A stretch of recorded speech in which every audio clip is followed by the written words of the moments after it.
त्याच्यानंतर म्हणजे मी ह्या फील्डमध्ये बहिणीमुळेच शिकले. तुम्ही स्वराज्य रक्षक छत्रपती संभाजी महाराजांची सिरियल केली, त्यामध्ये तुम्ही पुतळाबाईंचं कॅरेक्टर केलं, तर तो एक्सपिरियन्स कसा होता आणि त्यासाठी तुम्ही प्रिपरेशन काय केली? मला एक दुःख नेहमी माझ्या मनात होतं की मी खूप जणांचं ऐकायचे, तू प्रायोगिक नाही केलं असं इतकं मला ते ना असं लागलं मनाला. काम करत गेले, त्या कामातनं शिकत गेले आणि तिथूनच पुढे मला अजून शिकायला मिळालं. त्यामुळे नाटक केलंच पाहिजे. एक नाटक जरी केलं ना तरी त्यातनं आपण शिकतो. मी तुमचे फॉलोअर्स जर जास्त असतील तरच कामं मिळणार का? पण आता आपल्याला ना ट्रेंड प्रमाणे जावं लागतं. त्यातला काहीच रिएक्शन नाही. मी आठवत होते काय बोललंय, माझं काय कौतुक केलंय काय नाही. कारण सगळेजण कॉम्पिटिशनच्या भीतीखाली काम करत असतात. म्हणजे आत्ताच कसं असतं माहितीये, मॉनिटरच्या समोर नवीन कलाकार बसतच नाही. हल्ली असं झालंय की पोटा पाण्यासाठी कला.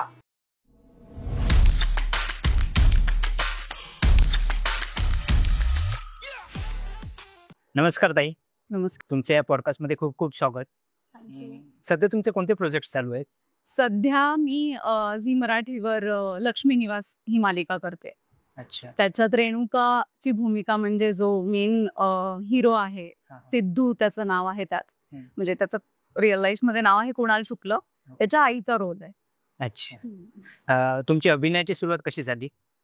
अभिनय खरं तर म्हणजे मी या फील्डमध्ये येणारच नव्हते. ओके. आणि माझी बहीण, सख्खी मोठी बहीण पौर्णिमा तळवलकर, ती खरं तर तिला खूप आवड होती. म्हणजे पहिल्यापासून डान्स आणि ह्याच्यामध्ये म्हणजे ती कथ्थक नृत्य शिकली आहे. आणि आमच्या समोरच्या बिल्डिंग मध्ये अनिता राय म्हणून एक होत्या आणि त्या दूरदर्शनमध्ये कामाला होत्या.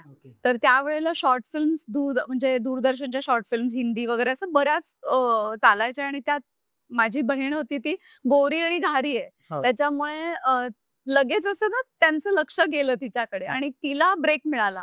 आणि तिची जी सुरुवात झाली ती तिने मागे वळून पाहिलंच नाही कधी. म्हणजे आणि तिने आणि बाबांनी या दोघांनी आग्रह धरला की मी सुद्धा या फील्डमध्ये यावं. पण ते कधी तर जेव्हा माझ्या बहिणीला एक चान्स मिळाला होता, दूरदर्शनची सिरियल म्हणजे तिची चालू होती, तिला ऑलरेडी ते प्रोजेक्ट मिळालं होतं. आणि तेव्हा सहज म्हणून मी तिच्याबरोबर गेले.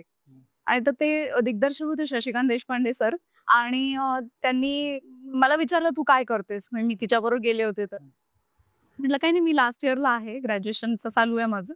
आणि मग ते म्हणाले की तुला नाही का ह्याच्यामध्ये इंटरेस्ट. मी म्हटलं मी असा कधी विचारच नाही केलाय, तर आवडेल का तुला काम करायला. मी म्हटलं की माहिती नाही, म्हणजे मी कधी म्हणजे असं ट्राय केलंच नाही, त्यामुळे मला आवडेल की नाही, कॅमेरा कधी फेस केला नाही, त्यामुळे काहीच कल्पना नाही.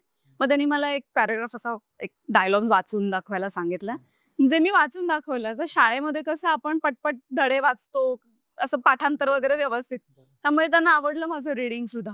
तर मला म्हणाले की तू मला माझ्या डोक्यात जी एक हिरोईन आहे तर ती तू त्याच्यात फिट बसतेस. आणि त्यावेळेला म्हणजे लिटरली आयब्रोज पण केले नव्हते, म्हणजे असं रॉ लुक असतो ना तसा. आणि त्यांना तसंच हवा होता लुक, की गावातनं आलेली आहे, जी गरीब आहे आणि आश्रित म्हणून त्यांच्याकडे ती ज्या फॅमिलीमध्ये ते राहतात त्यांच्याकडे ते आश्रित असतात. ते अगदी गरीब आणि असा चेहरा माझा तो सूट होत होता. तर मग मी बाबांना विचारलं की काय करू.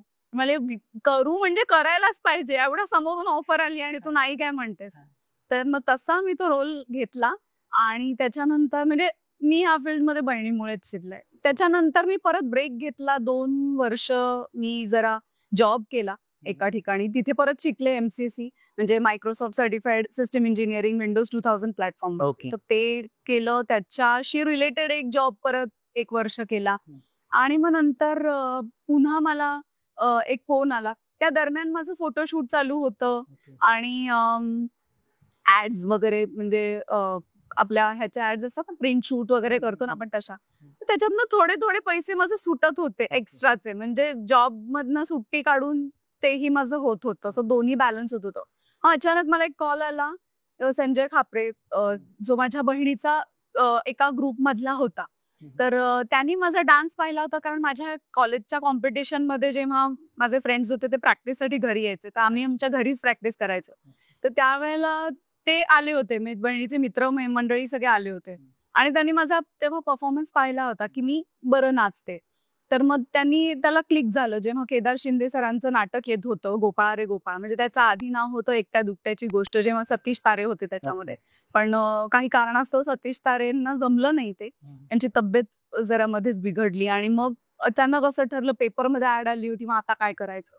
तर मग अंकुश चौधरी केदार शिंदे सरांचे अगदी घट्ट मित्र असल्यामुळे त्यांनी स्क्रिप्ट चेंज केली. हेमंत एदलाबदकरांचं ते नाटक होतं लिहिलेलं, तर त्यांनी स्क्रिप्ट थोडीशी चेंज केली, कारण फेस अगदीच वेगळा आहे ना. म्हणजे अंकुश चौधरी हँडसम आणि सतीश तारे नॉर्मल मनुष्य, असा म्हणजे एक कॉमन मॅन फेस. बरोबर. तर त्यामुळे त्या स्टोरीला ते फिट होत नव्हतं. मग त्याला थोडं कुरूप केलं, दात पुढे आणून थोडेसे, आणि मग ते स्वप्नातलं एक गाणं दाखवून त्याला थोडं हँडसम थोड्या वेळेसाठी दाखवून, असं एक छान ती स्टोरी होती. तर अशा नाटकासाठी ते म्युझिकल प्ले होता, हे नाटक होतं. मग मला त्यांनी विचारलं की तू करशील का, तर मी म्हटलं की आवडेल मला करायला, पण मग मला जॉब सोडावा लागला. आणि मग थोडं जॉब आणि ऍड्स आणि असं थोडं थोडं करून मला जॉब पेक्षाही जास्त पैसे मिळत होते खरं तर. म्हणून मी विचार केला की मग आता कम्प्लीट फोकस करूया ह्याच्यावरती, आणि उतरले मी. तर एकामागोमाग एक कामं मिळत गेली. त्यानंतर कोणतं काम केलं? नाटकानंतर नाही, ते केदार सरांचं नाटक होतं, केदार शिंदेचं, आणि त्या दरम्यान त्यांचं स्क्रिप्ट वरती काम सुरू होतं फिल्मच्या अगबाई अरेच्या. आणि त्यांना असं वाटलं की संजय नार्वेकरच्या बहिणीच्या रोलसाठी मला विचारावं, म्हणून त्यांनी मला विचारायचं. म्हटलं की सर मी का नाही म्हणेन, म्हणजे प्रत्येक कलाकाराला वाटत असतं की आपण फिल्ममध्ये यावं. बरोबर. आणि तो ग्राफ पण असा होता की मी मालिकाही केली, नाटकही केलं, त्यामुळे थोडासा एक अनुभव पाठीशी होता, आणि त्यातून आता सरांबरोबर फिल्मचा अनुभव मिळतोय. तर मी लगेच हो म्हणाले, आणि फिल्मचं शूटिंग चालू झालं आणि फिल्म रिलीज झाली. त्यानंतर इतका म्हणजे डोक्यावर घेतली ती फिल्म लोकांनी, म्हणजे त्यामुळे माझा रोल जरी त्याच्यात छोटा असला तरी तो खूप लोकांपर्यंत पोहोचला. बरोबर. अजूनही कित्येक वेळा असं होतं की जे पाठीमागे जाऊन, म्हणजे आत्ताची कामं बघितल्यानंतर अचानक कधीतरी फिल्म लागली टीव्हीवर, तर ही असं होतं.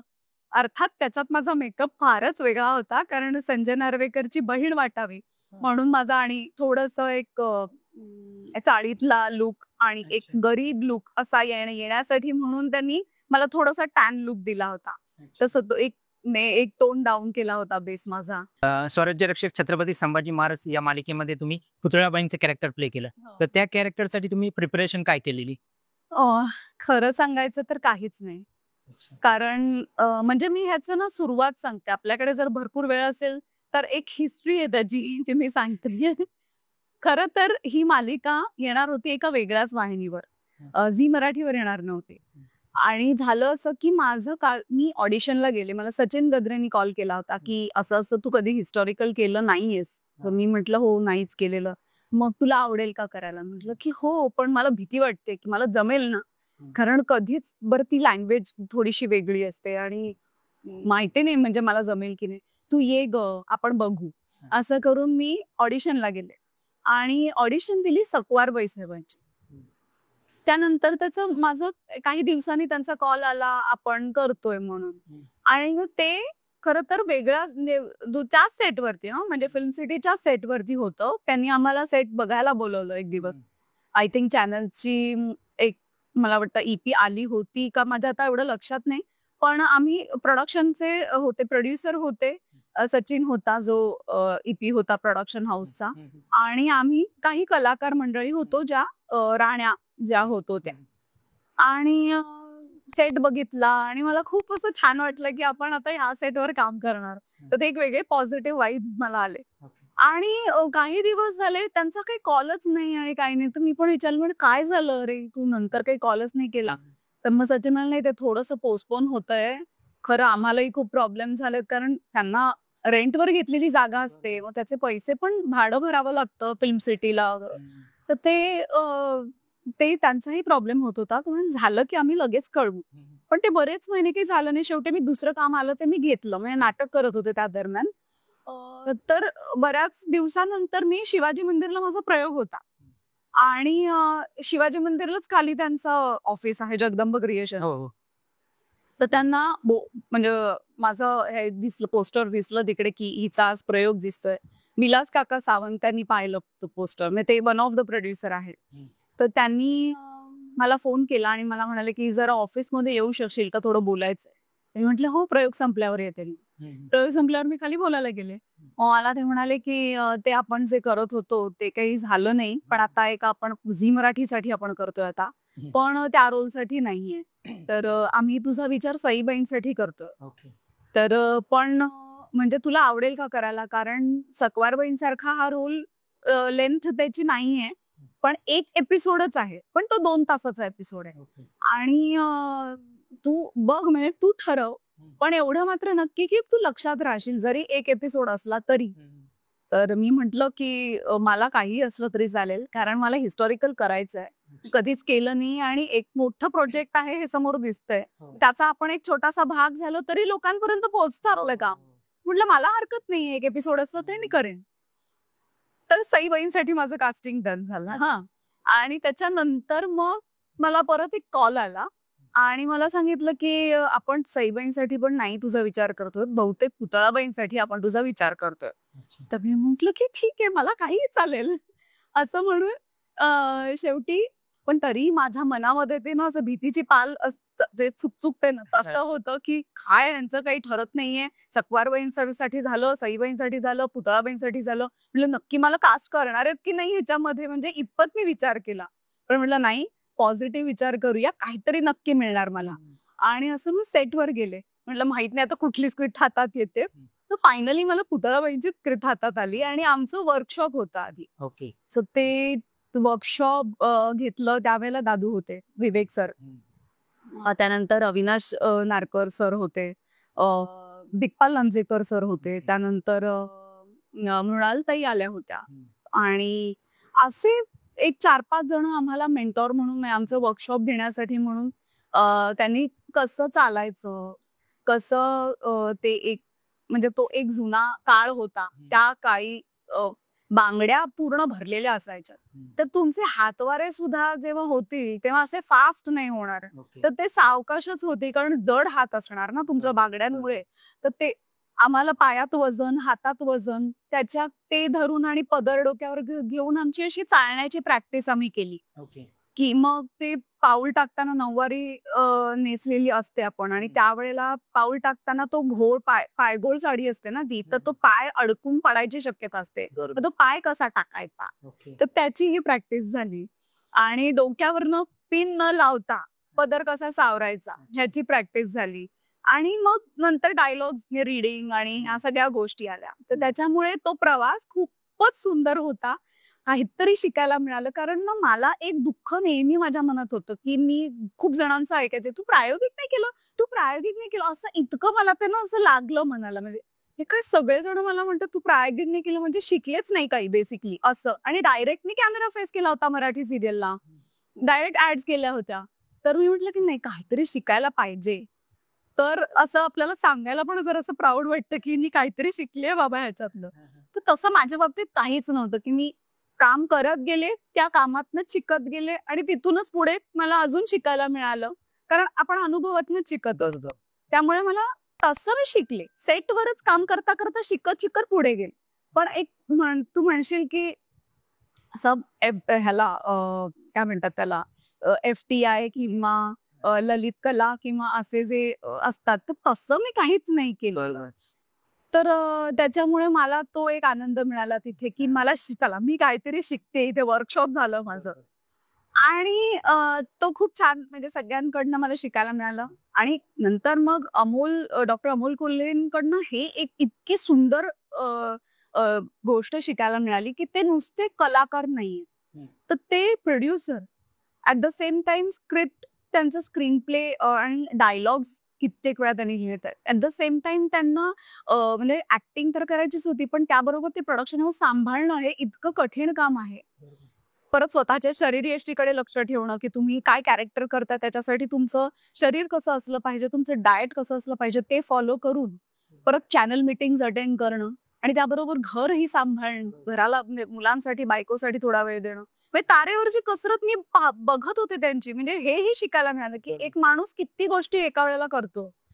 आणि त्याचबरोबर नंतर त्यांनी ह्यात पण पाऊल ठेवलं, पॉलिटिक्स मध्ये सुद्धा त्यांचं ते पण करिअर खूप म्हणजे वाखाणण्याजोगं आहे.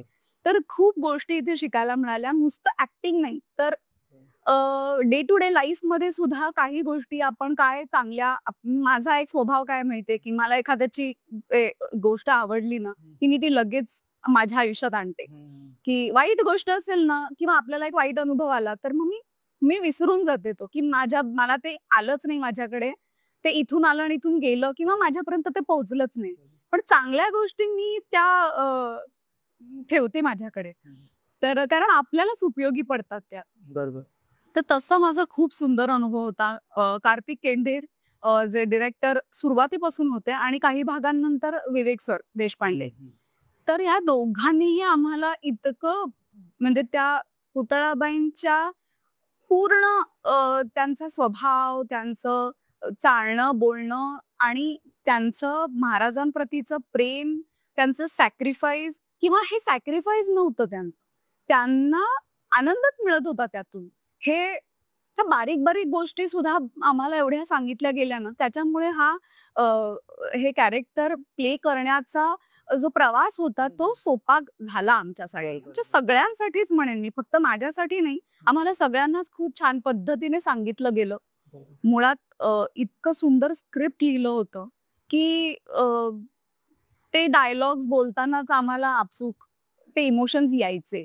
त्याच्यासाठी आम्हाला खूप असे काही कष्ट घ्यावे लागतात असं नाही. अर्धी बाजी तर डायलॉग्स मुळेच मारली जायची. त्याच्यामुळे ती एक मजा मी कायम, आणि असं नाही आपण कम्पेअर नाही करू शकत. हे प्रोजेक्टच वेगळं होतं की ह्याची कम्पॅरिझन कुठल्या दुसऱ्या प्रोजेक्टची होऊच शकत नाही. म्हणजे इनफॅक्ट जेव्हा अवॉर्ड फंक्शन झाले झीचे, तर त्यावेळेला सुद्धा ती कॅटेगरीच नव्हती. तुम्ही कसं कॅटेगराईज करणार ना? आता पुतळाबाई बेस्ट आई आणि एखाद्या तत्सम सिरियलची कॅरेक्टरची आई बेस्ट आई म्हणून, असं ते नॉमिनेशन मध्ये कॅटेगरी येऊच शकत नाही, कारण त्या होऊन गेलेल्या व्यक्ती आहेत.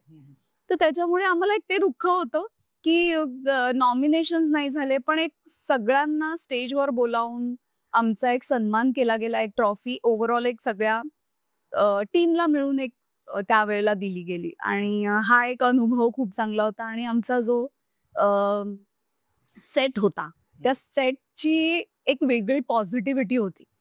जिकडे सेटवर आल्याच सुरुवातीला आधी देवीची मूर्ती होती आणि आम्ही तिथे नेहमी आधी नमस्कार करायचो आणि मग पुढे जायचे. त्यामुळे ती एक पॉझिटिव्हिटी घेऊन आम्ही सुरुवात करायचो मेकअपला, आणि ओव्हरऑल सगळे ते दागिने आणि ते नऊवारी साडी आणि अंबाडा आणि तो लुकच इतका सुंदर होता ना की सगळ्या आम्ही त्याच्यात, आम्हाला असं छान वाटायचं, काहीतरी नटायला मिळालंय, नेहमीपेक्षा वेगळं काहीतरी करता येतंय, याचा आनंद होता. ही मालिका मी बघितलेली आणि तुमचं कॅरेक्टर खूप छान वाटत होतं, म्हणजे खूप छान केलं तुम्ही ते प्ले.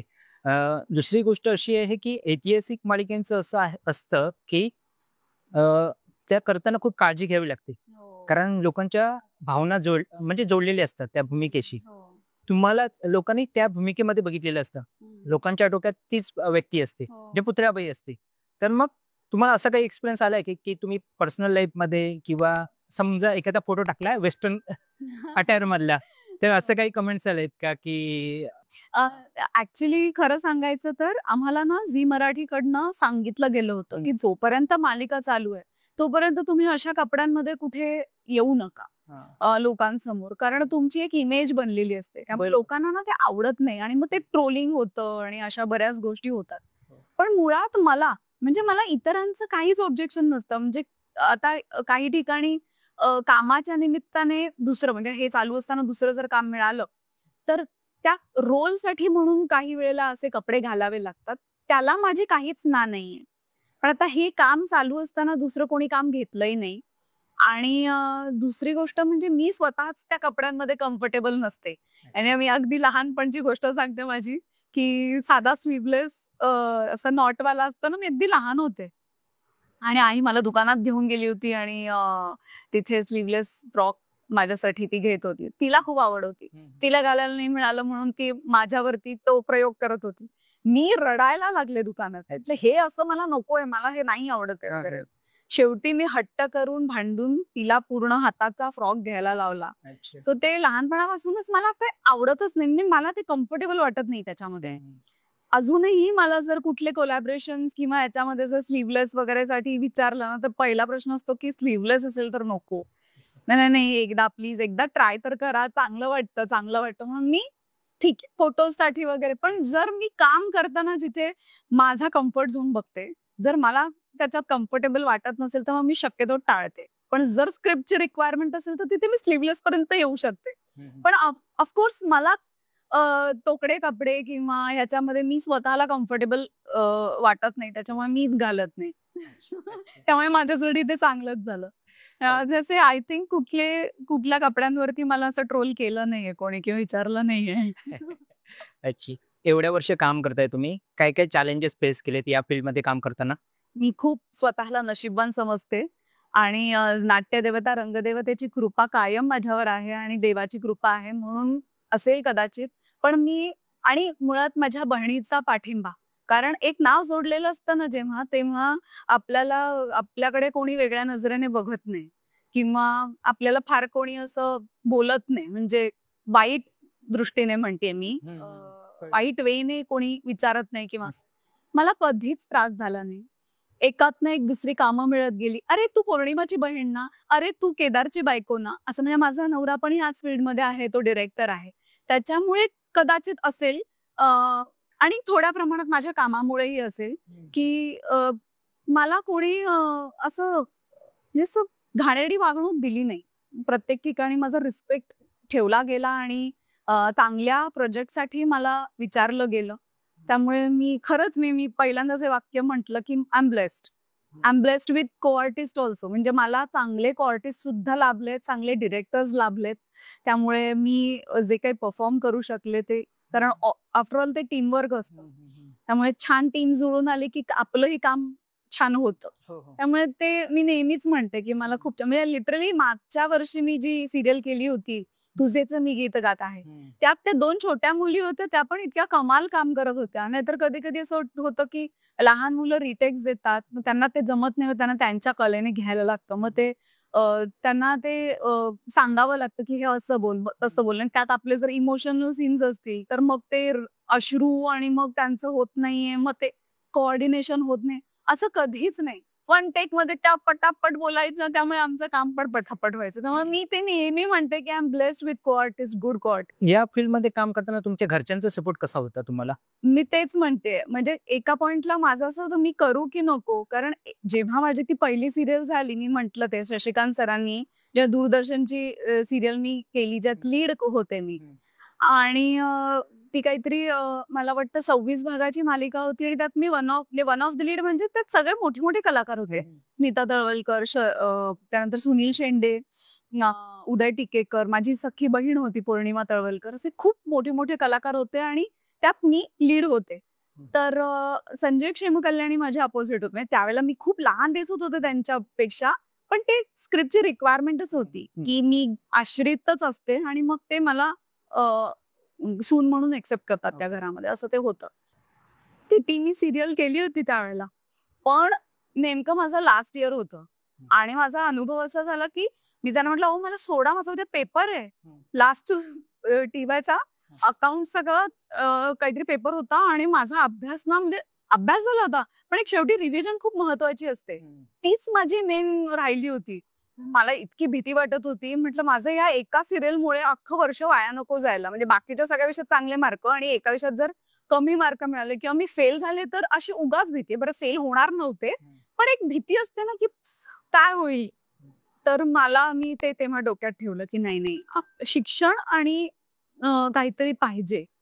तर म्हणून मी त्याबरोबर मी हे करत होते, म्हणजे शिक्षण आणि जॉब आणि हे सगळं करत होते.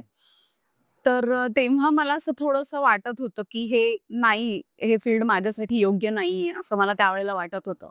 पण मग नंतर मग आई वडिलांनी सांगितलं आणि मग नंतर मग मी ते केलं कंटिन्यू. झालं. ज्यांना या फील्डमध्ये यायचंय त्यांनी सुरुवात कुठून करावी, काय करावं, काय प्रिकॉशन्स घेतल्या पाहिजेत?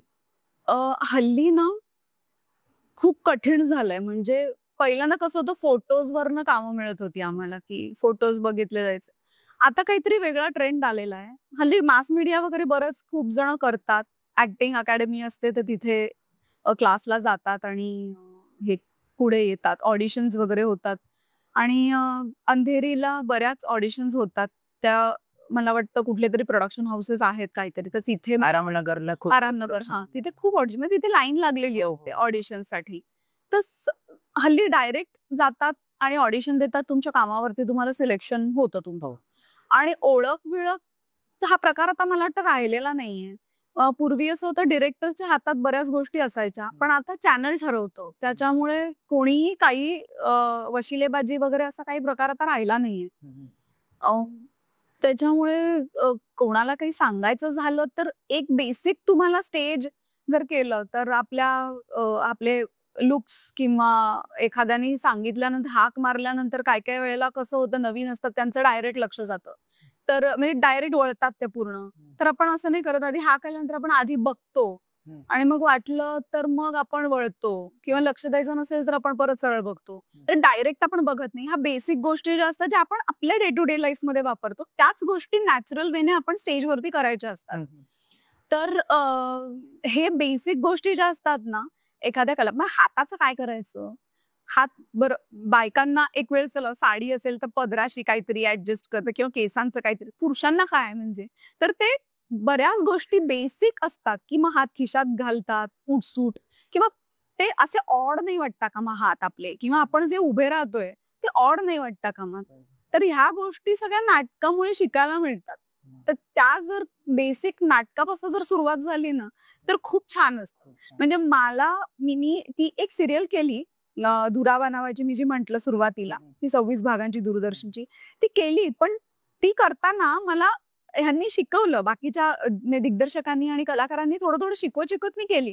पण जेव्हा मी गोपाळा रे गोपाळा नाटकात काम केलं, तेव्हा माझा रोल जरी त्यातला छोटा होता, तरी मी पूर्ण रिहर्सल त्या नाटकात तो अनुभव घेतला नाटकाचा. मग सर अंकुश ना कसं सांगतायत, शर्वाणीताईला कसं सांगतायत, किंवा सगळ्यांना कसं सांगतायत, तिकडे आमचं लक्ष होतं. त्यामुळे मला शिकायला मिळालं. सो ते 1 महिन्याचं माझं वर्कशॉप सारखंच झालं. बरोबर. त्यामुळे नाटक केलंच पाहिजे. एक नाटक जरी केलं ना, तरी त्यातनं आपण शिकतो. बरं, प्रत्येक प्रयोगाला आपण काहीतरी वेगळं, ऑडियन्सचा कुठेतरी वेगळ्याच ठिकाणी जर हसले तर इथे लाफ्टर येतोय, म्हणजे हे आपण जे करतोय तेच आहे. आपण काहीतरी ट्राय करू शकतो नाटकामध्ये. नाटक एक तरी पाहिजे, प्रायोगिक किंवा कमर्शियल कुठलंही जे मिळेल ते, पण नाटक केलं पाहिजे. मग तुम्ही भले तुमचं हे चेंज करू शकता. तुम्हाला फिल्म्स करायच्या, तुम्हाला जर एक फोकस फक्त फिल्मवर ठेवायचं तर फिल्म, किंवा डेली सोप सिरियल्स वगैरे करायचं तर ते काहीही. पण एक एंट्री जी असते ना आपली, ती काहीतरी प्रायोगिक किंवा कमर्शियल नाटकापासून झाली तर जास्त बेटर होतं. बरोबर, बेस चांगला होईल. बेस चांगला होतो. सोशल मीडिया प्रेझेन्स किती गरजेचं आहे कलाकारांसाठी? खूपच. सोशल मीडिया हे हल्ली ना भीती वाटायला लागली आता कलाकारांना. जे पूर्वीपासूनचे जे आहेत ना कलाकार आपल्या इंडस्ट्रीमध्ये, त्यांना खरं तर भीती वाटायला लागली, की म्हणजे आम्ही आर्टिस्ट आहोत, पण जर आम्हाला जर ह्याच्यात इंटरेस्ट नसेल तर मग म्हणजे आम्हाला कामं नाही मिळणार का आता? मी तुमचे फॉलोअर्स जर जास्त असतील तरच कामं मिळणार का? आता फ्रँकली स्पीकिंग मला हे आवडतंय, सोशल मीडियावरती पोस्ट करणं किंवा आपली स्टोरी टाकणं, किंवा मला मुळात डान्सची आवड असल्यामुळे रील्स बनवणं. पण जर एखाद्याला आवडच नसेल डान्सची तर त्यांनी काय करायचं? मला मग तिथे असं वाटतं की बॅड लक मग त्यांचं, की काय म्हणजे हे खरं तर चुकीचं आहे. जरा अति प्रमाणात त्याला हे झालेलं, इम्पॉर्टन्स दिला गेलेला आहे असं मलाही वाटतं.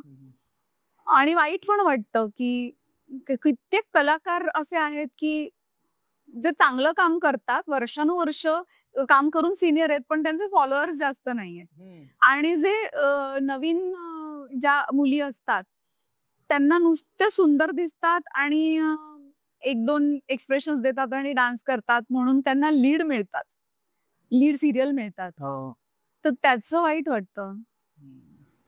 पण त्यांनी काहीच केलेलं नसतं, खरं तर काही कष्ट घेतलेले नसतात आणि आयतं हातात मिळाल्यासारखं वाटतं एका फक्त सोशल मीडियाच्या अकाउंटमुळे. व्हॉटएव्हर ते जे काही करतात ते, अर्थात ते त्याच्यासाठी सुद्धा मेहनतच घेत असतात. मे बी त्यांनी त्याच्यात काही इन्व्हेस्ट केले असतील, काय आयफोन लागतो, चांगला क्वालिटीचा फोन लागतो म्हणून काही पैसेही इन्व्हेस्ट केले असतील फोनसाठी.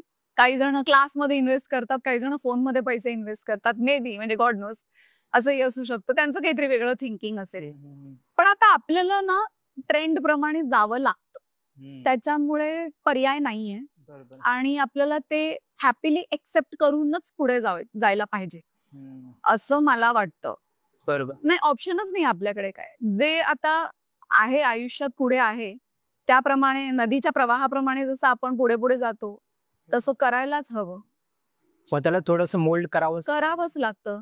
कारण आता मुलांचं पण बघा ना, आता हल्लीची जी पिढी आहे, तर माझ्या आई वडिलांनी माझ्यावरती जे संस्कार केले तेच संस्कार मी माझ्या मुलावरती करतेय, पण ते तो एक्सेप्ट करेल की नाही ह्याची गॅरंटी नाही देता येत ना, कारण हल्लीची पिढीच वेगळी आहे.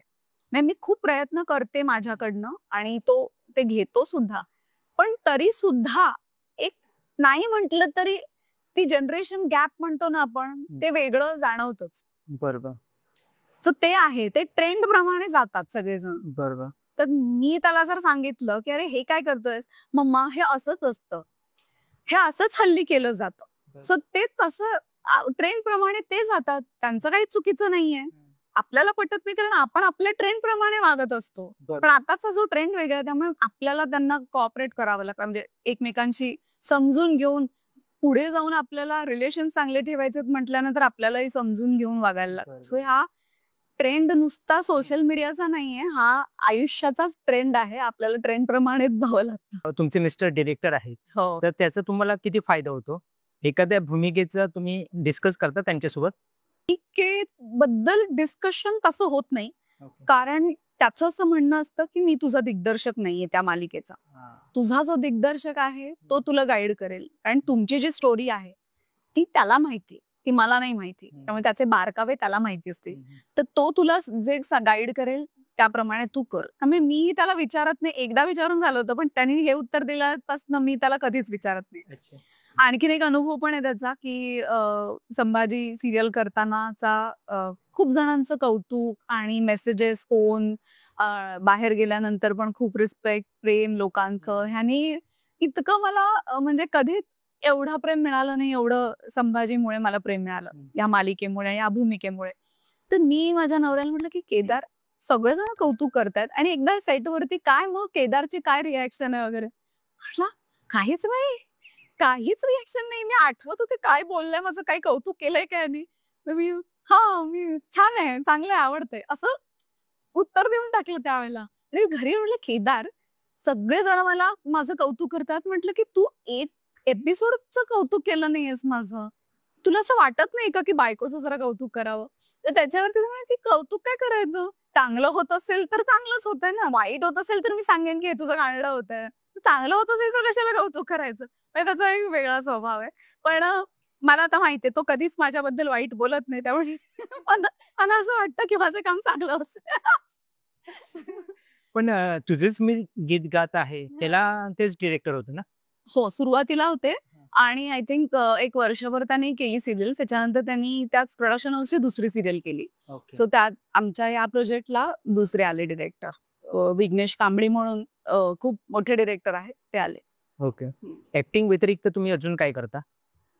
काहीच नाही. म्हणजे काही छंद वगैरे असतो ऑफिस? घर सांभाळते. ऍक्च्युली घर सांभाळल्या पलीकडे कामं खरी आवड, हौस भरपूर आहे. म्हणजे मी डान्स आणि सिंगिंग याच्यामध्ये मला प्रचंड आवड आहे. मी सुचित्रा भागवत यांच्याकडे 4 महिनेच गाणं शिकले होते आणि मग त्या मला म्हणाले की तू पेटी पण घे. मग पेटी घेतली मी विकत, का? कारण त्यांचं असं म्हणणं की पेटी वाजवताना जर तू गायलीस ना तर ते तुला जास्त बेनिफिशियल आहे. तर त्यांनी ते सिंगिंगच्या पॉइंट ऑफ व्ह्यूने सांगितलं मला, म्हणून मी पण वेड्यासारखी आपली पेटी घेतली आणि आणि म्हणजे वेड्यासारखं म्हणजे मी अशा अर्थाने म्हणते की मला माहिती होतं मला वेळ मिळणार नाहीये, पण तरी सुद्धा मी त्याच्यात इन्व्हेस्ट केले. पण एक आठवण म्हणून ती अजूनही पेटी माझ्याकडे मी ठेवली आहे. आणि त्याच्यासाठी मला मी अर्चित सरांकडे, अर्चित लेले जे आहेत त्यांच्याकडे 1-2 दिवस शिकले, पण त्यांनाही वेळ मिळेना कारण ते सारेगमपच्या शो मध्ये बिझी असायचे आणि त्यामुळे मग माझं असं झालं की ती पेटी पडूनच राहिली आणि माझं गाणंही म्हणजे थांबलंच तिकडे. तर एक गाण्याची आवड तर मला अजूनही आहे. ते गाणं म्हणजे काय आपण गुणगुणू शकतो, कधीही गाऊ शकतो, त्यामुळे ते मी घरी बसल्या पण करू शकते. पण डान्स डान्सचा मला क्लास मी ऍक्च्युली गुरु कोरगावकर म्हणून दादरला शिवाजी पार्कला आहेत, त्यांची मोठं क्लासेस आहेत त्यांचे, बऱ्याच बॅचेस असतात तिथे. तर त्यांच्याकडे त्यांनी मध्ये सेलिब्रिटी बॅच चालू केली होती डान्सची. त्या सुकन्याताई, प्राजक्ता दातार, दीप्ती भागवत, मृणाल देशपांडे, ही पण होती काही दिवस, तेजस्विनी लोणारे. तर अशा काही कलाकारांना घेऊन त्यांनी क्लास एक बॅच सुरू केली होती. तिथे मी काही दिवस जात होते. पण एक सरांकडे गेल्यानंतर असं असतं ना की आपल्याला चला आता मोकळा वेळ मिळालाय, आपण डान्स क्लासला जाऊया. तर त्यांचं असं, तुम्हाला वेळ मिळेल तेव्हा तुम्ही या माझ्याकडे, असं नका करू की आता कसं येणार 10 दिवसांसाठी 5 दिवसांसाठी, नाही तुम्ही या. पण सरांकडे गेलं ना की आम्हाला कामं मिळतात, म्हणून आम्ही जेव्हा घरी बसतो ना तेव्हा सर आमच्याकडे काम द्या, आम्ही तुमच्याकडे येतो, असं म्हणून आम्ही त्यांच्याकडे क्लासवर जातो. पण ती एक आवड आहे डान्सची, गाण्याची, ती मी जपते.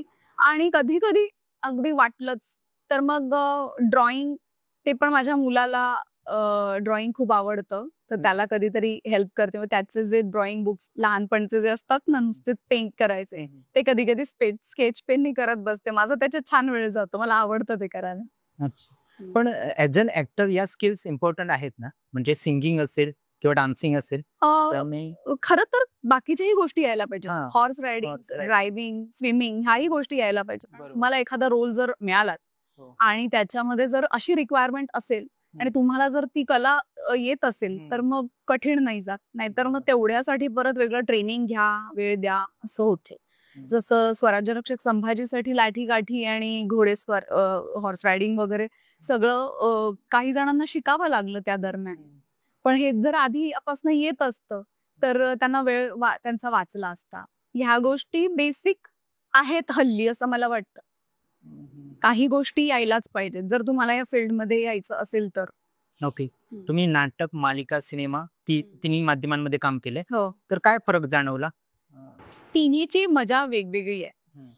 नाटकाची मजा तर मी सांगितलीच की प्रेक्षकाची दाद अगदी समोरासमोर असते. आपलं काही चुकलं तर आपल्याला इम्प्रूव्ह करण्याचा चान्स मिळत नाही, जो डेली सोपला जो कॅमेरा फेस करताना आपल्याला मिळतो तो इथे मिळत नाही. त्यामुळे वन टेक मध्ये आपल्याला ते नाटक करायचं असतं. त्यामुळे ही एक त्याचा कॉन्फिडन्स हळूहळू वाढत जातो की वन टेक मध्ये कसं काम करायचं.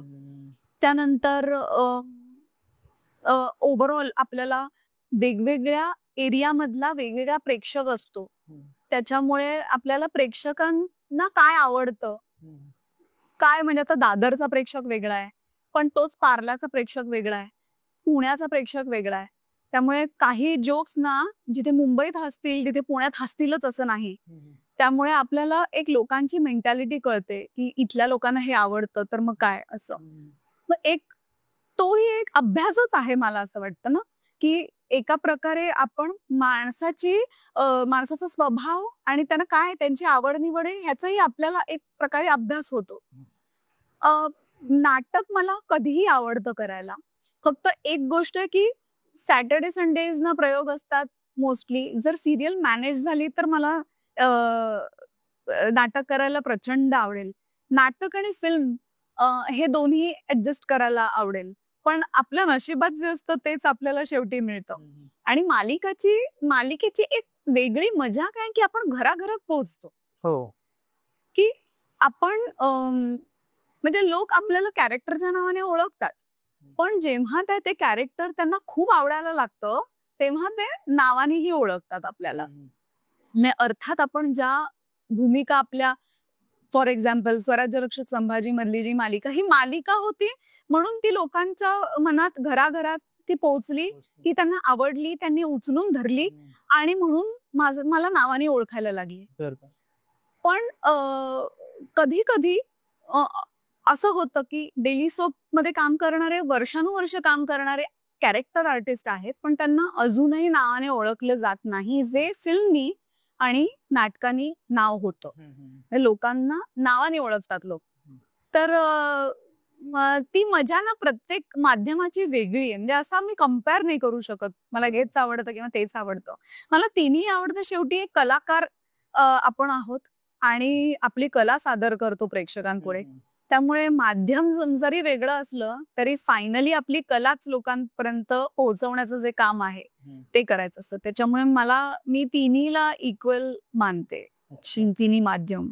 पण नाटकासाठी मालिकावाले समज सॅटर्डे संडे नाटक असेल तर ते मॅनेज करतात ना, कारण बरेच कलाकार करतात, म्हणजे नाटक करतात. हो करतात, पण ते गणित जुळावं लागतं. म्हणजे जर एखादी मालिका घ्यायच्या आधी जर मला माझ्याकडे हातात नाटक असेल तर मला मालिका घेताना सांगता येतं त्यांना की माझे बाबा असे असे प्रयोग असणार आहेत, की मी महिन्यात इतके दिवस माझे प्रयोग असणार आहेत. मुंबईत असेल तर मी अर्धा दिवस देऊ शकते, पण जर दौरा लागला तर मी सलग 2-3 दिवस. हल्ली काही मोठे दौरे नसतात, 2-3 दिवसाचेच दौरे असतात, त्यामुळे तेवढं होतं मॅनेज.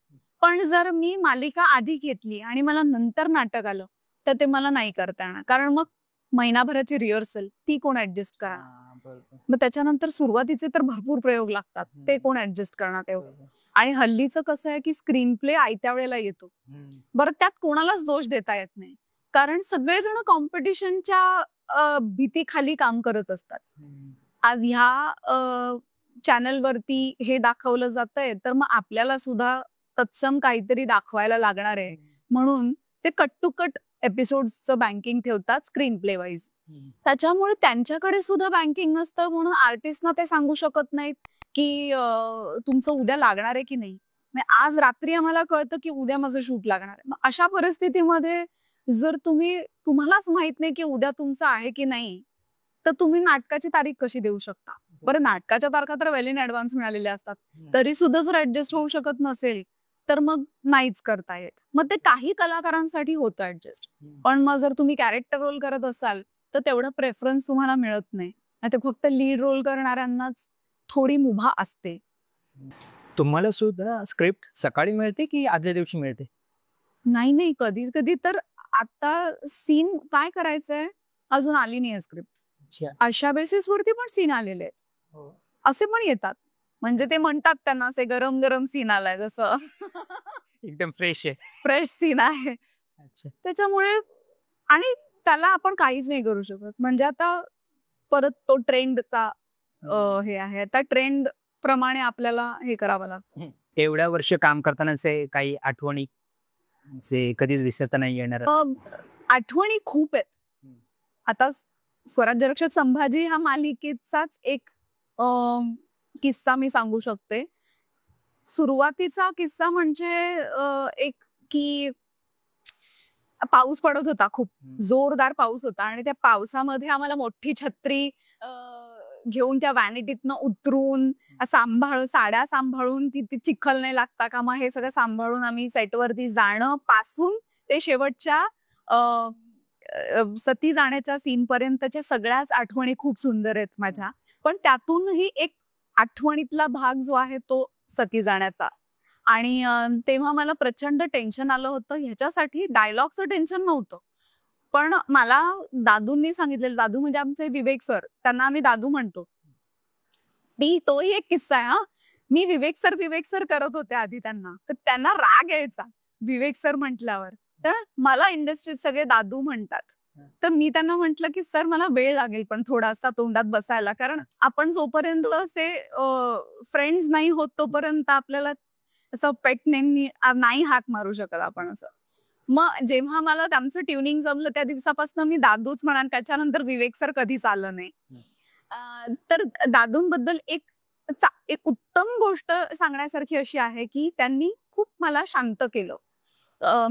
मला ते जे स्क्रिप्ट मी वाचली, त्यांनी मला सांगितलं की तुला रडायचं नाही ह्याच्यामध्ये, आपल्याला प्रेक्षक रडले पाहिजेत, आपण नाही रडायचं ह्याच्यामध्ये, कारण डायलॉग्स असे आहेत की त्याच्यातनं रडायलाच येतंय. तर ते मला म्हणाले की एकच त्यांनी मला सांगितलं की हे बघ, महाराजांकडे तुला जायचंय, मग तुला आनंद होईल की दुःख होईल? तर मी म्हटलं आनंद होईल. मग जर आनंद झाला तर तू रडशील का? तर मी म्हटलं नाही रडणार. मग तू कशी रडशील इथे? तर इतकं सुंदर त्यांनी सांगितलं.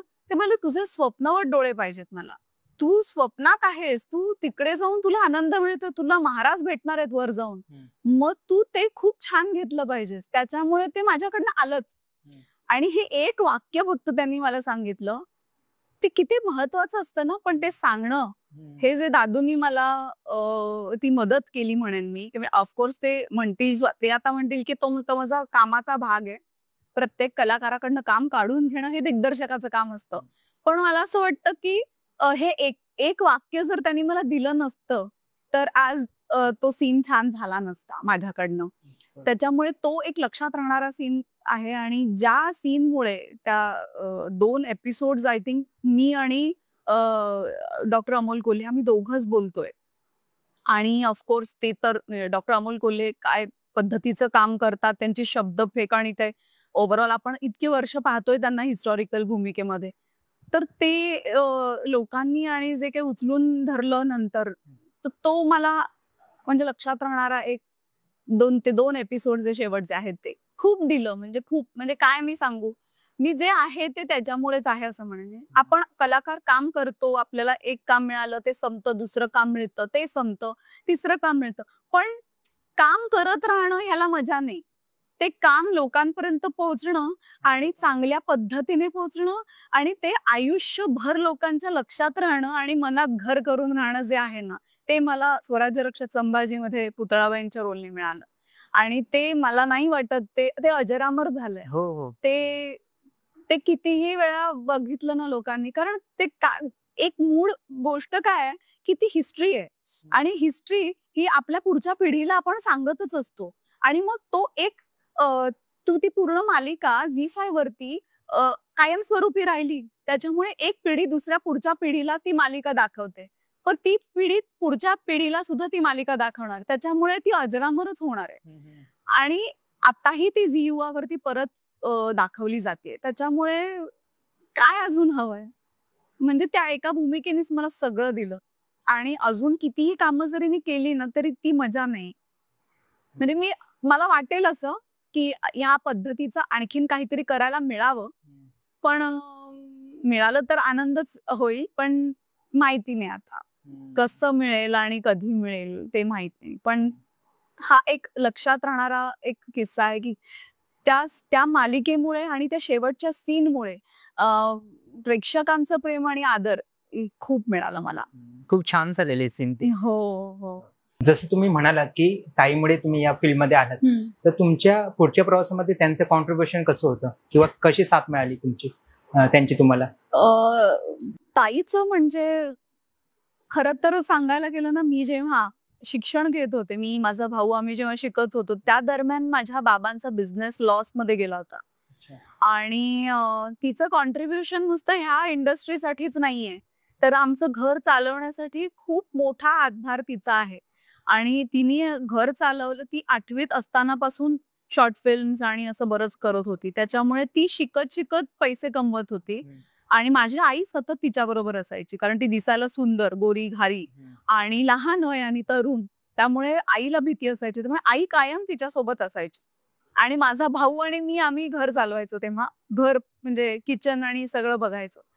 पण घर चालवणं म्हणजे ऍक्च्युअल जो पैसा लागतो ते काम ती करत होती. आणि तिच्यामुळे आम्ही शिकलो, आमचं आयुष्य घडलं. आणि आई नंतर तीच माझ्यासाठी. त्यामुळे ती दुसरी आईच मी तिला मानते. आणि ती अजूनही मी तिच्याकडे माझं मन मोकळं करते. म्हणजे माझ्या सगळ्या गोष्टी तिला माहिती आहेत. म्हणजे अशी एकही गोष्ट नाहीये जी तिला माहिती नाहीये. माझं सिक्रेट पण तिला माहितीये, माझं सगळं तिला माहितीये. त्याच्यामुळे असं एक व्यक्ती आपल्या आयुष्यात असलंच पाहिजे की तिचं कॉन्ट्रीब्युशन मी म्हणेन की मी तिचाच एक भाग आहे. आणि I am happy, I am blessed with my family members. माझी आई आणि आता माझे बाबा नाही आहेत, आई आहे. पण बाबांना खूप कौतुक वाटलं असतं की मी आज ज्या पोझिशनला आहे ते बघण्यासाठी. जर ते असते तर त्यांना खूप अभिमान वाटला असता. अर्थात स्वराज्य रक्षक संभाजी या मालिकेच्या दरम्यान ते होतेच. त्यांनी माझा ते फेम पाहिलं त्यांनी. पण तरी सुद्धा त्यानंतर माझी जी प्रगती झाली ती बघण्यासाठी ते हवे होते असं मला कायम वाटतं. पण ताई नेहमीच माझ्या आयुष्यातली माझी मेंटॉर असेल, राहील. आणि कधी कधी मी तिची क्रिटिक होते. ती काही चुकली तर मी तिला सांगते. पण ती कायम माझ्यासाठी दुसरी आईच असेल माझी. आणि माझ्या प्रत्येक कामामध्ये मी तिला विचारते की मला हे मिळालं, मला ते मिळालं. मग ती मला गाईड नाही करत, पण ती मला नेहमी माझी पाठ थोपटते आणि असं कर हं, तसं कर हं, असं स्वतःकडनं सांगते. आणि बी पॉझिटिव्ह हे तिचं एक ब्रीद वाक्य आहे. कितीही काहीही कष्ट करावे लागले, कितीही अडचणी आल्या, तरी सुद्धा माझ्या समोर ह्या अडचणी नाहीच आहेत. माझं सगळं छानच होणार आहे. मी उत्तमच करणार आहे आणि माझं काम लोकांना आवडणार आहे. हे सतत बोलत राहणं हे मी तिच्याकडनं शिकले. आणि ती कायम हसत असते. म्हणजे कुठलेही आयुष्यामध्ये तिच्या प्रॉब्लेम्स झाले तरी सुद्धा ती कायम हसत असते. हे मी तिच्याकडनं नेहमी बघत आले आणि शिकत आले. त्याच्यामुळे ती आयुष्यभर मला मेंटॉर म्हणून असते. तिचं कॉन्ट्रिब्युशन कायम असणार आहे माझ्या आयुष्यामध्ये आणि मी शेवटपर्यंत म्हणजे आम्ही एकच आहोत. म्हणजे आम्ही बहिणी अशा नावाला आहोत, पण आम्ही एकच आहोत असं मला कधी-कधी वाटतं. आमचं ब्लड ग्रुप पण सेम आहे आणि फक्त आम्ही दिसायला वेगळे आहोत, पण तरी सुद्धा मला असं वाटतं की तिचा जसा स्वभाव आहे तसाच माझ्यात उतरलाय आणि कारण मी तिच्याचकडनं शिकलीये सगळं. आता आपण एक रॅपिड फायर राऊंड घेऊया. एक कलाकार म्हणून तुम्हाला कोणत्या भूमिका करायला आवडतात? सामाजिक, ऐतिहासिक की कौटुंबिक? ऐतिहासिक. अच्छा. आवडती वेब सिरीज, सिनेमा आणि नाटक? आवडती web web series, series cinema आणि नाटक? नाटक मला प्रशांत दामलेंची सगळी नाटकं आवडतात आणि अर्थात मी सगळी पाहिली नाहीयेत, पण मला ते खूप आवडतात. ते त्यांनी एक वाक्य जरी ते बोलले ना तरी मला हसू येते. नाटक प्रशांत दामलेंचं नाटक आणि सिनेमा मला मी लहानपणापासून आमच्याकडे व्हीसीआर वगैरे होता ना, त्यामुळे नवखलाल हा सिनेमा आमच्याकडे त्याची हे होती, कॅसेट होती. तर तो सिनेमा आम्ही 1000 वेळा बघितला असेल. पण एक असतं ना की ती कॅसेट होती म्हणून ती फिल्म बघितली गेली आणि ती खूप वेळा बघितली गेली म्हणून ती जवळची असं आहे. बाकी अदरवाईज त्या फिल्म बद्दल काही असं आपुलकी वगैरे नाही, पण ती कॅसेट आपल्याकडे होती आणि आपण ती इतक्या वेळा बघितली म्हणून ती आवडती. पण अदरवाईज मला खूप अशा फिल्म्स आहेत की त्याच्यातनं मला माझा टाइमपास होतो. लिटरली टाइमपास म्हणेन मी, की अंदाज अपना अपना. हां, की टाइमपास म्हणजे मज्जा. त्यानंतर नाटक दुसरं बघायला गेलं तर ते एक ऑल द बेस्ट नाटक छान आहे. आणि फिल्म दुसरी म्हणजे अंदाज अपना अपनाच मला आता आठवते, कारण ती खरंच एक मला मज्जा येते आणि ते डायलॉग्स पाठ आहेत लिटरली त्या फिल्मचे. आणि काय बाकी वेब सिरीज? वेब सिरीज मी फार बघत नाही, म्हणजे माझे पैसे वाया गेलेत. माझ्याकडे नेटफ्लिक्स जवळपास 2 वर्ष होतं, मी फुकट घालवलेत ते पैसे. Amazon प्राईम पण फुकट घालवलेत पैसे. त्यामुळे मी आता काही घेतच नाही. मला माझा मुलगा म्हणतो की मम्मा तू हे पैसे वाया घालवतेस, घेऊ नकोस. एक गोष्ट तुमच्याबद्दल जी कोणाला माहिती नाही? माझ्याबद्दल कोणाला माहित नाहीये. मे बी मी चष्मा लावते. हे प्रेक्षकांना माहित नसेल, आता मी हे सांगू शकते. म्हणजे मला आत्ता जवळचा चष्मा आहे, पण मी अगदी लहान होते 4थी पासून मला चष्मा आहे. पण मी आता ऑब्व्हियसली आपण लोकांसमोर लेन्स लावून मी येते. कलर लेन्स नाहीयेत, पण एक नॉर्मल नंबरचे लेन्सेस आहेत माझे. म्हणजे मी लहान असताना माझा एक भाऊ घरी खेळायला आला होता. त्यावेळेला डोळ्यात काठी गेली होती. माझा डोळा पूर्ण लाल झाला होता. आम्ही तेव्हा 3रीत होते आणि त्यावेळेला डॉक्टरांकडे जाऊन आलो, तर मला असं वाटलं की एवढं काही नसेल, ड्रॉप्स वगैरे दिले डॉक्टरांनी, पण ते थोडा विजनचा प्रॉब्लेम तेव्हापासून मला सुरू झाला आणि मग एका डोळ्याचं प्रेशर दुसऱ्या डोळ्यावरती येऊन मला खूप मोठा नंबर आहे चष्म्याचा. मी चष्मा लावते. म्हणजे लिटरली आता ह्याच्यामागचं एक असंही सांगू शकते मी, की जेव्हा मी माझ्या नवरा जेव्हा मला त्यांनी प्रपोज केलं होतं, केलं नव्हतं पण करणार होता, तर मी कधीच त्याच्यासमोर चष्मा लावून आले नव्हते ना, नेहमी लेन्सच वापरते. तर मला अंदाज होता की हा मला प्रपोज करणार आहे, ते आपल्याला कळतं ना.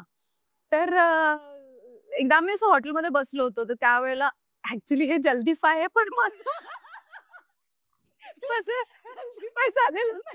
पण आता ऐका, तर त्याला असं वाटलं की की आपण आता प्रपोज करावं आणि मी म्हंटल की ह्याला सांगायला पाहिजे आधीच. म्हटलं मला चष्मा आहे, तू हे मला कशाला सांगते? नाही असंच मी म्हंटल, सांगितलं. आठवलं म्हणून मी तुला सांगितलं होतं ते. तर ही एक गोष्ट, चष्मा आहे. अच्छा. तुमचं आवडतं डेस्टिनेशन? राहायला आवडतं? मला खरं तर मी गेले नाहीये. मला युरोपला जायचंय आणि ते माझं आवडतं डेस्टिनेशन आहे स्वप्नातलं. स्वप्नातलं डेस्टिनेशन आहे. फेवरेट को ऍक्टर? फेवरेट को ऍक्टर बरेच आहेत. मी म्हंटल माझे आय एम ब्लेस्ड विथ को ऍक्टर्स. त्याच्यामुळे पण तरीही सचिन देशपांडे, अभिजित खांडकेकर, पूर्वा गोखले, मिलिंद फाटक, सुप्रिया पाठारे माझी खूप आवडती माणसं आहेत. कारण मी त्यांच्याबरोबर कुलवधूची टीम आणि तुझेच मी गीत गात आहेची टीम, ह्या 2 माझ्या सिरियल मधल्या मालिका, सिरियल मधल्या सगळ्या कलाकारांचं माझं ट्युनिंग खूप चांगलं आहे. आणि संभाजी मधले पण कलाकार, पण ही मी जी नावं घेतली ती स्पेशली त्यांच्याबरोबर ट्युनिंग खूपच छान आहे. मज्जा येते त्यांच्यावर काम करायला. ओके. आता मागे वळून बघताना कसं वाटतंय? जसं तुम्ही म्हणालात की अभिनयात काम करत जसं जातो तसं आपण शिकत जातो, तसं आयुष्यात पण आपण बऱ्याच गोष्टी शिकत जातो. तसे तुमचे काय लाईफ लर्निंग्स आहेत? लर्निंग्स मी म्हणेन की जॉईंट फॅमिलीमध्ये मी राहिले आणि माझी जाऊ रश्मी ही कायम माझ्या बरोबर, मला तिने घर सांभाळण्यात मदत केली. माझ्या सासूबाई ज्यांनी कायम माझ्या मुलाला सांभाळलं आणि त्यांच्याकडनं मी हे शिकले की एकमेकांना हेल्प कशी केली पाहिजे. सो मी ह्या फील्डमध्ये काम करते आणि ते माझं घर सांभाळतात, माझं म्हणजे आमचं घर सांभाळतात. सो ते गिव्ह अँड टेक जे असतं ते मला एकत्र कुटुंब पद्धतीमध्ये शिकायला मिळालं. आणि कायम एकमेकांना सपोर्ट करणं किती महत्वाचं असतं हे त्यांच्यामुळे मला शिकायला मिळालं माझ्या पर्सनल लाईफमध्ये. आणि एकंदरच मागे वळून पाहिल्यानंतर जी माझी आधीची कामं होती आणि आत्ताची कामं जर कम्पेअर केली तर मला प्रत्येक कामामध्ये मी काहीतरी वेगवेगळं शिकत गेले आणि तो अनुभव पाठीशी कायम मला पुढच्या कामाला उपयोगी पडला. त्याच्यामुळे ऑफकोर्स सगळ्यांच्याच बाबतीत होतं की माझं काही वेगळं नाहीये, पण खूप सिनियर कलाकारांबरोबर काम करायचा चान्स मिळाला. तेव्हा कसं म्हणजे आत्ताच कसं असतं माहितीये, मॉनिटरच्या समोर नवीन कलाकार बसतच नाही. म्हणजे एखादा जर सीन चालू असेल, कोणीतरी सिनियर आर्टिस्ट काम करतायत, तर आत्ताचे जे नवीन कलाकार असतात ते त्यांचं झालं की निघून जातात आपल्या मेकअप रूम मध्ये किंवा टाइमपास करायला बाहेर उभे राहतात आणि गप्पा टप्पा चालू असतात. पण मी ज्या वेळेला काम करत होते त्यावेळेला मला असं सांगितलं गेलं की सुलभाताई किंवा म्हणजे आता विक्रम गोखलेंबरोबर आत्ता काम करण्याची संधी मिळाली मला तुझेच मी गीत गात आहेच्या वेळेला. तर तेव्हाही आम्ही मॉनिटरच्या समोर त्यांचं काम बघत बसायचो की कसे पॉजेस घेतात आणि कसं काम करतात. पण हल्लीची पिढी ज्यांना डायरेक्ट आलेत ना, ज्यांनी स्ट्रगल पाहिलेला नाही आणि त्यांना पहिल्याच सिरियलमध्ये हिट झालेत आणि त्यांना असं वाटतं की आपल्याला खूप येतं, तर त्यांना ती सवयच नाहीये, कारण त्यांना लगेच फेम मिळालंय ना. अर्थात ते त्यांचा नशिबाचा भाग आहे, आपण काय त्याला असं दृष्ट लावण्यासारखं काही नाहीये. पण ते परत संस्कार म्हणेन मी त्याच्यावर आमच्यावर झालेले किंवा आत्ताच्या पिढीवर झालेले, ते पाठीमागे वळून पाहिल्यानंतर ते एक समाधान वाटतं की ह्या एवढ्या मोठमोठ्या कलाकारांचं काम बघण्याचा म्हणजे एक मौका मिळाला, म्हणजे ती संधी मिळाली आणि त्याचा आनंद मिळाला. जरी मी प्रायोगिक आणि फार काही केलं नसलं तरी सुद्धा हे ऑब्झर्वेशन सुद्धा खूप महत्वाचं असतं ना. त्याच्यामुळे पण आपण बारीक सारीक गोष्टी शिकतो की बिटवीन द लाईन्स कसं घ्यायचं किंवा एखाद्या गोष्टीवरती जर मी रिॲक्ट असं करत असेल पण समोरचा काहीतरी वेगळं रिॲक्ट करतो, म्हणजे ही रिॲक्शन सुद्धा तिथे देता येऊ शकते. तर असं आपण ते काम बघूनच कळतं. इनफॅक्ट मी तर म्हणेन की नवीन आलेल्या कलाकारांकडनं सुद्धा बऱ्याच वेळा काय काय शिकायला मिळतं. त्याच्यामुळे प्रत्येकाची रिॲक्ट होण्याची पद्धत वेगळी असते ना, त्याच्यामुळे ती स्टाईल समजून आपण ती आपल्या कुठल्या तरी सीन मध्ये घेऊ शकतो.